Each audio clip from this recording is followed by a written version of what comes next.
السلام الله عليكم ورحمة الله وبركاته. kulanti wacan oo wanaagsan dhammaan saaxiibada qiimaha badan ee ku xiran channelka Samna Kisto Official. fadlan haddii ay tahay markuu kulisa soo booqato channelka subscribe noo saar, kambalada kala furo si markasta ay kuu soo gaaraan warbixinada halkan aan kusoo gudbino. haddii aad horna noo joogtana muuqaalka like noo saar, sidoo kalena sii share gare si uu muuqaalku u gaaro saaxiibo badan. waana ku mahadsan tahay. barnaamijka maanta waxaan kusoo qaadanaynaa filmka Pathaan halkuu markaa ganacsigiisa maraya maadaama muddo 2 toddobaad filmkan uu saaran yahay tiyaatarada dhankaas Hindiya iyo sidoo kale daafaca caalamka. sidoo kale saaxiibada qiimaha badan waxaan soo qaadanaynaa filimada kala duwan marka dhankaas Koonfur Hindiya ka soo baxaya ama filimada soo daawan doona sanadka 2023 oo marka luqadaha kala duwan marka Koonfur Hindiya laga hadlo filimadaas lagu daawan doono. filimadaas oo kuwa weyn oo marka sanadkan 2023 daawan doono. filimada wax ka soo qaadan filimada ee ka mid yihiin Telugu, sidoo kale Tamil, sidoo kale Kannada iyo sidoo kale filimada Malayalamka laga leeyahay. haddii aan ku bilow filimada marka laga dhankaas Telugu, filimadaas waxa uu horeeyay filimka Agent oo marka hogaamiyay kay Akhil Kanani. filimadaas waa kuwa filmo aad u xiiso badan. haddii filimkan ay Agent waxa hogaamiyay Akhil, sidoo kale Mamutuna filimkan wuxuu ka rabsiin doonaa actorkan. sidoo kale xididta lagu magacaabo Shaksi Fidia filimkan wuxuu ka qaadanaya door muhiim ah maadaama filimkan uu ku matalay Surdon Akhil filimkan uu ku matalay film Surdon. sidoo kale filimkan dhawaan waxa laga qaaday xilliga rasmiga daawan doono waana 28 Abriil. halka filimkan directorka xidiga ninka lagu magacaabo Surdon Reddy oo hore filmo kala duwan ee classic markaa sameeyay ay ka mid yihiin filimada Sayram Nisirha oo markaa uu sameeyay Janjeef sanadii 2009 kaasoo noqday blockbuster. inta badan directorka wuxuu sameeyay filmo blockbuster waaweyn oo markaa laga daawan karo Tamil Nadu. sidoo kale shirkadaha kala ee Entertainment sidoo kale directorka filimka Surdon shirkadda loo yaqaan Surdon Tushanemas ayaa filimka isla maalgelin doona. waana film xiiso badan oo filimka lacag fara badan lagu qarashkay ku dhawaad 100 karoor ayaa shaaca laga qaaday filimka lagu qarash gareeyay iyadoo filimka shaaca laga qaaday 28 Abriil in markaa tiyaatarada kala duwan ee sidoo kale Koonfur Hindiya laga daawan doono. sidoo kale inkastoo filimka la sheegay India movie la daayay balse filimka waxa shaaca laga qaaday Koonfur Hindiya ama afarta luqadood Koonfur Hindiya in filimka lagu daawan doono. sidoo kale filimka labaad ee Telugu filimka la sugay waxa ka mid ah filimka The Burush oo markaa hogaamiyalka iyo Baribahas Kirtan iyo sidoo kale Saif Ali Khan oo filimka door adag la kumatal doono. sidoo kale filimka waxa ay sameeyay directorka lagu magacaabo Omrad oo filimkiisa ugu dambeeyay markaa 2023 daawatan Hajida Anso Warrior oo markaa jidifkan ka sidoo kale filimkaas noqday super hit weyn oo sanadii 2020 filimkaas uu qabsaday dhankaas Hindiya kaasoo noqday film super hit weyn. haddana filimka xiisaha badan The Burush ay xidigan ama directorkan uu la soo laaban doona. Baribahas ayaa filimka hogaamiye loo dhigay. sidoo kale filimka in ka badan 500 oo kale ayaa lagu kharash gareeyay taasoo ka dhigantay 60 milyan in ka badan ayaa filimka lagu kharash. sidoo kale dhawaana waxa shaaca laga qaaday filimka in markaa lagu kabi doono 500 oo kale maadaama filimka shaqadiisa markaa lagu laabtay. taas ayaa ka dhigtay filimka in markaa lacagtiisa ku dhawaan karto ku dhawaad 1000 karoor taasoo ka dhigtay filimka abid ugu qaalisanaa markaa fanka Hindiya la imaan doonaan. waana filimka marka lagu magacaabo The Burush oo markaa sanadkan la daawan doono 16 Juun. sidoo kale waxa ku soo xigay filimka lagu magacaabo Bola Shankar oo markaa hogaamiyay kay megastarka caanka Chiranjeevi oo markaa waqti fiican ku jira filimkiisa ugu dambeeyay markaa Walter Filaya oo noqday blockbuster weyn. haddana shaaca laga qaaday filimkiisa xiga Bola Shankar ee markaa gabdhaha kala Tamanna Bhatia iyo sidoo kale Kirti Suresh ee filimka door adag ka qaadan doona. sidoo kale talented actor ninka lagu magacaabo Murali Sharma filimkan door adag ka qaadan ama supporter role iska filimka ka soo muuqan doona. iyo sidoo kale Raghu Babu Ramesh iyo sidoo kale Finale Kishorna door adag markaa filimka qaadan taasoo ka dhigtay filimka ay noqon doona film masala action dhameystiran comedy shacair role sidoo kale khiyaano iyo filimka isku jira taasoo ka dhigtay filimka loo xiiso badan inuu markaa jidka ku soo jiro. Chiranjeevi sanadka 2023 wuxuu noqon doonaa sanad khaas ah maadaama sanadka hore 2022 filimadiisa kala duwanaa markaa Acharya sidoo kale filimada Godfather ay ka noqdeen filmo follow balse hadda sanadka 2023 wuxuu sameeyay soo laabasho inaba caadi ah maadaama filimkiisa Walter Filaya tiyaatar ilaa hadda saaran uu ka tilaabo ku dhawaad 200 karoor oo dhow yahay filimkaas inuu gaaro ku dhawaad 300 karoor. haddana filimka cusub Bola Shankar waxa shaaca laga qaaday in markaa la daawan doono xagaaga sanadkan ama bilaha toddobaad. sidoo kale 8 ayaa filimka shaaca laga qaaday in la daawan doono. haddana filimka shaqadiisa way socotaa waxaana directorka Mahesh Ramesh filimka xiga ee sanadka la filayo soo baxo waa filimka lagu magacaabo Hari Fera Malu. filimkan waxa hogaamiyay Pawan Kalin sidoo kale Nidhi Agarwal filimka tirshku aad ku mataliso halka Baby filimka la filayo markaa doorka la dareemo qaadan doono. waa sida shabakadaha kala duwan marka filimka daawaca. sidoo kale Mega Surya Production filimka shaaca ka qaaday Baby filimka qayb ka yahay. sidoo kale wali shaaca laga qaaday doorka rasmi ah Baby filimka qaadan doono. sidoo kale waxa la filayaa Pawan Kalin sanadkan soo laaban doono maadaama filimkiisa ugu dambeeyay film Lanay ka noqday film average oo markaa guuleystay ganacsiga filimkaas wanaagsan ama inkastoo filimkaas uu lahaa film markaa koobiya. sidoo kale filimka shaaca laga qaaday ku dhawaad 150 karoor in markaa filimka lagu kharash gareyn doono. sidoo kale filimka daawan doona bisha October ama September loo yaqaan Dusera ayuu rabaa filimkan markaa ka faa'iideysto una ku qabsado filimkiisa lagu magacaabo Hari Hari Fira Malu. sidoo kale filimka xiga waa filimka lagu magacaabo Salaar oo markaa hogaamiye ka Barbaas halka xidigta lagu magacaabo Shruti Xasan filimkan ku tulisay doorka lamaanta Barbaas. sidoo kale filimkan laarka caanka Jagabati Baabuna filimka door adeeg ka qaadan doona sidoo kale Peripheras ku maraan kaalin adeeg filimka ka qaadan doona sidoo kale shabakada caanka Bambolo Films maalgelinaysa filimkeeda ugu dambeeyay waxaa filimka KGF Chapter 2 kaasoo noqday all time blockbuster ganacsiyahan filimka u dhaafay ku dhawaad 1200 karo. haddana filimka waxaa laga qaaday budgetkiisa inuu markaa gaarayo ku dhawaad 200 karo taasoo markaa ka yareeyay filimkii hadda shaaca ka qaadnay Adibulshin markaa ka qarashariyahay. sidoo kale filimkana waxaa la daawan doonaa 3 September ama 8 September ayaa shaaca laga qaaday filimkan xiisaha badan markaa Barbaas oo markaa hogaamiye ka filimkan la daawan doono. sanadkan Barbaas waxaa soo bixi doona 2 filim kala duwan waana Adibulshin sidoo kale Salaar halka sanadka hadda soo dhaafay Farah Raadhe filimkan ka noqday filim fashilmay xididta caanka Abuja Hajir filimka Tirshakwad ku matalaysay. intaas waxa ay filimada Telugu markaa sanadka 2023 markaa ku qabsan doona fanka Telugu sidoo kale fanka Koonfur Hindiya iyo sidoo kale noqon karto pan India movie filimadaas waa noqon karaan ay kamid yihiin filimada Salaar sidoo kale Adibulshin iyo sidoo kale filimka Agent oo la filayo noqon doono pan India movie markaa lagu daawan doono luqadaha kala duwan sidoo kale Hindiya. asxaabta intaas ku cusub filimada Telugu sanadka cusub soo bixi doona wixii ka soo kordhan waxaynu ku soo gumin doonaa muuqaaladan xiga. sidoo kale saaxiibada qiimaha badan akhbaraadka OTT waxa ka cusub filimada kala Fedia oo markaa hogaamiye ka Faruntoji sidoo kale filimka Fikram Feda oo dhawaanaha muddadan in badan filimka loo sugayay markaa hogaamiye ka Insaf Alaqani sidoo kale Roshan. filimada waxa la filayaa markaa OTT aan ilaha tiyaatar ka digan markaa OTT lagu soo fasaxo balse filimada aad markaa si weyn markaa u sugayaan daawayaasha markaa OTT filimada ama online ka si markaa ka daawada filimada hogaamiye ka Fikram Feda wax soo baxay 3 September ilaa haddana filimka wali OTT lagu soo fasaxin balse fasha waxa laga qaaday filimkan February dhamaadkeeda sidoo kale insha Allah qaado bisha Maarso gudaheeda inta u dhaxaysa filimka la daawan doono waa sidii markaa shabakada kala duwan filimkan daawacayaan.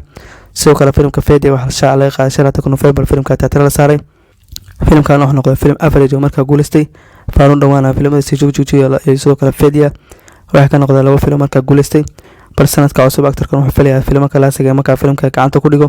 sidoo kale filimka waxa insha Allah qaaday isla shirkad filimka ay markaa iibsaday labada filim kala Fikram Feda iyo sidoo kale Fedia waana shirkad cusub markaa lagu magacaabo Geo Studios waxa insha Allah qaaday bisha February guud ee dhamaadkeeda sidoo kale Mars in labada filim markaa OTT lagu soo fasaxi doono taasoo ka dhigtay akhbaraad cusub markaa fanka ka soo bixi doonta OTT labada filim kala Fikram Feda sidoo kale Fedia markaa laba filim classic markaa si weyn loo sugay faaro dhawaan sidoo kale Roshan markaa xiiso loo qabo in filimada la daawado. haddana akhbaraadka xisaab badan waxa la qaaday filimada ay markaa daawan doona February dhamaadkeeda ilaa Maarso gudaheeda insha Allah qaaday wixii ka soo kordhana waxaan ku soo gumin doonaa akhbaraadka xisaab badan iyo xilliga loo asteyn doono filimkan waxaan ku soo gumin doonaa akhbaraadkeena kale. sidoo kale saaxiibada qiimaha badan haddana la fiirin doonaa filimada Tamil waxa uu waray filimka lagu magacaabo Fathi markaa hogaamiye ka Danush ama superstarka caanka Danush sidoo kale xididta caanka Samyukta Menon filimkan Tirsha ay ku matalaysaa halka filimka xisaab badan directorka yahay Finka Lutri. sidoo kale filimka insha Allah qaaday 17 February ama 10 maalin kadib filimkan markaa teatar la saari doono taasoo kale inta Danush markaa soo laabtay maadaama sanadka 2022 markaa uu ahaa xidiga sanad khaasa labadiisa filim ugu dambeeyay Thirujat Bram iyo sidoo kale filimkiisii Nafee Sufran oo markaa daawaday bishii September ee labada filim noqday 2 filim guuleystay halka filimkiisa Thiru markaa noqday blockbuster sidoo kale filimkiisa Nano Farfana oo noqday filim hida oo markaa macaash fara badan laga helay. sidoo kale filimkan xisaab badan waxa laga qaaday shirkadda caanka Sitara Entertainment in filimkan ka mid tahay producerada ama filimkan maalgelin doona. sidoo kale filimkan waxa ka qaaday superstarka Danush inuu filimkan noqon doono filim classic oo markaa xidigan la imaan doono filimka isugu jira action iyo sidoo kale shactiro oo markaa filimkan uu Danush markaa lagu yaqaan door kasta markaa inuu sameyn karo. sidoo kale filimkan xidig ninka lagu magacaabo Naga Famson oo ka mid yahay producerada filimkan. sidoo kale filimka labaad ee ka soo qaadan doono Tamil waxa ka mid ah filimka lagu magacaabo Border oo markaa hogaamiye ka xidiga markaa talanta actress markaa lagu magacaabo Arun Vijay halka Regina Cassandra filimkan ku matalaysa doorka lamaanta xidiga markaa Arun Vijay filimkan in muddo la sugay maadaama sanadka 2020 filimka lagu dhawaaqay in markaa la daawan doono filimkan haddana waxa laga qaaday filimka 24 February in markaa filimka masraxa ama teatar dhankaas Tamil filimka la saari doono sidoo kale luqadaha kala duwan markaa filimkan koonfurida laga hadla filimka lagu daawan doono. sidoo kale filimka xiga waa filimka lagu magacaabo Bunya Silvan Part 2 oo markaa hogaamiye ka jira kala duwan Fikram sidoo kale Jam Rafi iyo Karti sidoo kale Ashwari Rajab Bachchan filimka ku jiro waxa laga qaaday 3 Abriil min filimka la daawan doono min Ratman filimkan uu director ka yahay. sidoo kale filimka waxa la sheegay budget 500 koroor in markaa lagu kharash garay. Sidoo kale waxaa ka dhigtaa filimka qaybta 250 lagu kharash garay, qaybtana filimka isku mid markaa lacag kala duwan 250 kor filimka lagu kharash taas ka dhigtaa labada qayb filimkan in markaa lacag kala 200 kor lacag isku mid lagu kharash garay 500 kor isku tahay weerarta guud filimka labada labada qayb in markaa 500 kor filimka lagu kharash garay. sidoo kale filimka qaybta kooda waxaa noqotay blockbuster weyn oo markaa ganacsaana wax ka talaabtay ku dhawaad 500 kor filimka ku dhawaatay. sidoo kale filimka kala duwan ee shirkadda caanka Leica Production ee filimka maalgelinayso Stella Taka Abril ee filimka la daawan doona. filimka xigay waa filimka lagu magacaabo India 2 waxaana hogaamiyay Kamal Hassan halka filimkan waa sameeyay lagu magacaabo Shankar. sidoo kale filimka waxaa laga qaaday xagga sanadkan in markaa la daawan doono. sidoo kale shirkadda caanka Leica Production filimka Bunyan Silfan maalgelisay ee filimkan maalgelin doonta. sidoo kale filimka xigay waa filimka lagu magacaabo Thangalan oo markaa hogaamiyay Jian Fikram oo markaa ku jira waqti fiican maadaama filimkiisa ugu dambeeyay Bunyan Silfan filimkan xisaab badan hadda ku dhawaaqa filimka lagu magacaabo Thangalan filimka la daawan doono. filimka la daawan doono markii xagaaga ama sanadka ee samarka xagaaga sidoo kale ama 6 bilood ugu dambeysay filimka la daawan doono. filimka shaqada wali ku socota. sidoo kale shirkadda caanka Studio Gruna filimka maalgelin doonta halka filimka waa director-ka Birjnath ayaa filimkan agaasimay. sidoo kale Jian Fikram sanadkaas 3 filim cusub ayaa soo bixi doona maadaama filimka Durufa Lajan shaaca laga qaaday inta soo bixi filimka Bunyan Silfan la daawan doono Durufa. sidoo kale Bunyan Silfan part 2 ay wixii la daawan doono Stella Taka Abril haddana filimka xisaab badan marka lagu magacaabo Thangalan la daawan doono 6 bilood sanadka ka harsan. marka xidigan wuxuu leeyahay sanadkan 2009 wuxuu yahay sanad markaa khaas ah 3 filim kala duwan soo bixi doonaan. asxaabta inta say ka cusub filimada markaa taamin haduu sanadkan cusub la daawan doono. haddana saaxiibada qiimaha badan wax isku dari doonaa filimada markaa kala Canada sidoo kale filimada markaa laga leeyahay dhankaas Malayalam kuwaas waa filimo aad u xiiso badan.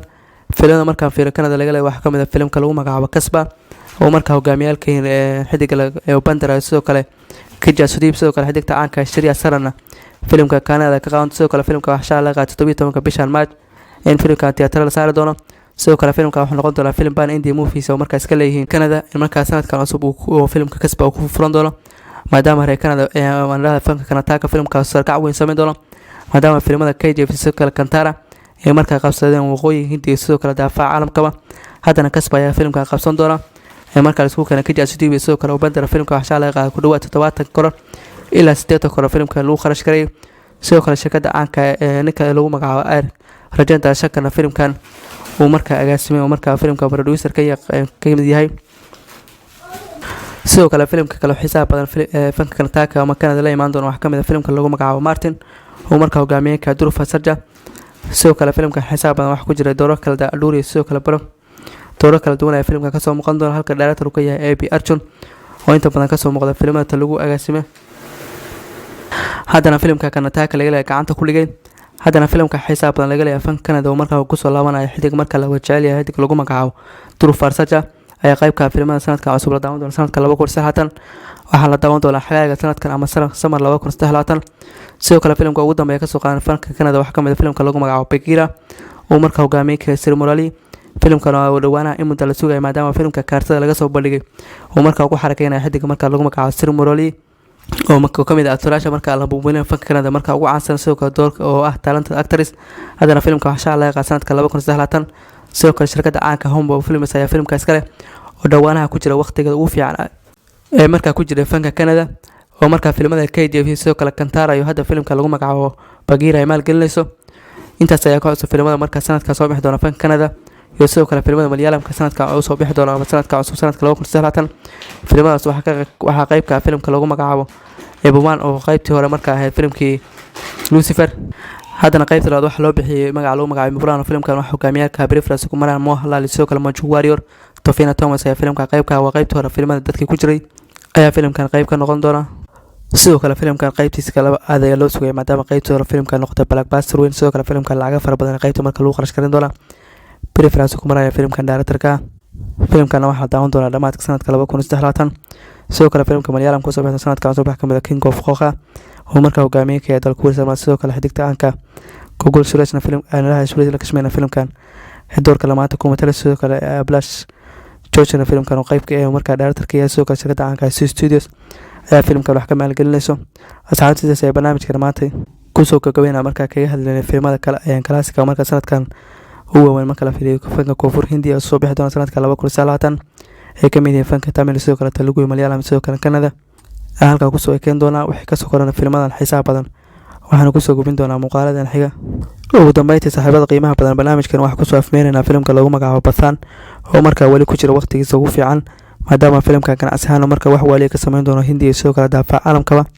haddana waxaa shaaca laga qaaday filimka xogtiisa dhammaystiran iyadoo filimka shaaca laga qaaday ku dhawaad filimkan soo xareeyay 800 koror filimka kor u dhaafay taasna waa wada markaa xidig ama star power filimka actorka markaa leeyahay anigahada Shah Rukh Khan sidoo kale filimka xisaaba tabi kabaad koona filimka tarshikood kuma taliso halka Johra filimka la awood badan filimka kuma taliyo sidaadna adana filimkan markaa agaasimay sidoo kale shirkadda caanka Hisaad Filmsna filimkan ay maalgelisay sidoo kale filimka budgetkiisa waxa lagu qiyaasay ku dhawaad 250 koror doollarna filimka hadii la fiiriyo waa ku dhawaad 30 milyan doolarka Mareykanka ee filimka lagu kharash gareeyay haddana filimka ganacsi ahaan wuxuu marayaa ku dhawaad lacag u dhaxaysa 100 milyan ilaa 105 milyan filimka ganacsi ahaan ayuu filimkan maraya taasoo ka dhiganta filimka 3 jibaar filimka in lacagtiisa la yar taasoo ka dhiganta filimka inuu noqday all time blockbuster waliya maadaama filimka ganacsigiisa markaa ku dhawaad wax shalay qaas 860 koror ayaa filimkan maraya si uu gaaro 900 koror filimka wax ka dhiman 40 koror kaliya taasoo ka dhigta filimkan asbuucyan soo xiga in filimka gaari doono maadaama filimka 2 toddobaad kaliya filimka ku soo xareeyay